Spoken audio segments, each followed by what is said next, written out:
ማሮቼ ውዶቼ ሰላም ናችሁ? እንዴት ናችሁ? አማን ናችሁ? እኔ ደህና ነኝ፣ እግዚአብሔር ይመስገን። እህቶቼ አንዳንድ እህቶቼ የማታውቁ ትኖራላችሁ እና ጽዳት ስታጸዱ ማለት ነው። ጽዳት ስታጸዱ አፋችሁን እጃችሁን እንደዚህ አድርጋችሁ ለብሳችሁ፣ ምክንያቱም እንትን ስለምታረጉ አሁን ጁተል ስለምታረጉ ማለት ነው። ጁተል አሁን ወለቡል ነው። ጁተል ስታረጉ እንደዚህ አይነት ነው። ለማታውቁ እህቶች ጁተል ስታረጉ ሽታው እንዳይገባባችሁ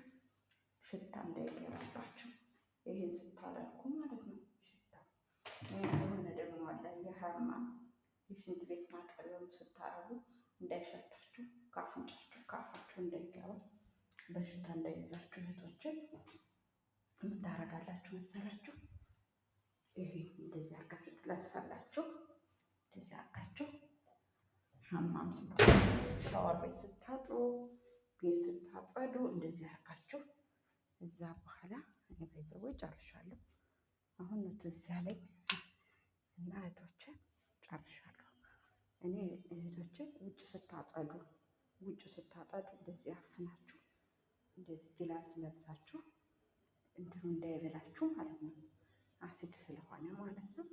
እና ስትወለውሉ ሽታ በጣም አለው። ይሄ ባይኖራችሁ ሻርፕ ነገር እስከምትጨርሱ ሻርፕ ነገር አድርጋችሁ መጠቀም አለባችሁ እህቶችን፣ መጠቀም አለባችሁ። ምክንያቱም ውስጥ ይገባል። ከዛ ምን ሆነን በሽተኛ እንሆናለን ማለት ነው። እህቶች ጥንቃቄ እያረጓችሁ ይህ ጁተል የሚባለው ኧረ ምን የሌላለ ምን የማያደርጉት ነገር አለ ብላችሁ ነው እነዚህ ሰዎች ማለት ነው። ዘንድሮ እኮ ሊገሉንን የተሰለፉ። እኔ ስራ ጨርሻለሁ እና ማለት ነው ማሮችዬ፣ ጥንቃቄ እያረጋችሁ እንደዚህ አይነት ተጠቀሙ። ይሄ እጃችሁን ግላፍስ ተጠቀሙ። ይሄ ባይኖራችሁ ሻርፕ ደግሞ አይጠፋም ከመዳን ቤት ባህልላችሁ ችግር የለም። ሻርፑን ሽፍን አርጉት አፍንጫችሁና አፋችሁ እንዳይገባባችሁ ማለት ነው እስከምትጨርሱ። በጣም ተጊል ነው።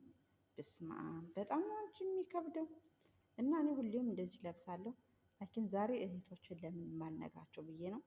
እህቶች የማታውቁ እህቶች ጥንቃቄ እያደረጋችሁ እህቶች፣ እወዳችኋለሁ፣ አከብራችኋለሁ። ወሬ ያበዛውባችሁ ባይ። እቃዬን ላገባባ እንዲህ ቀልድ የለም።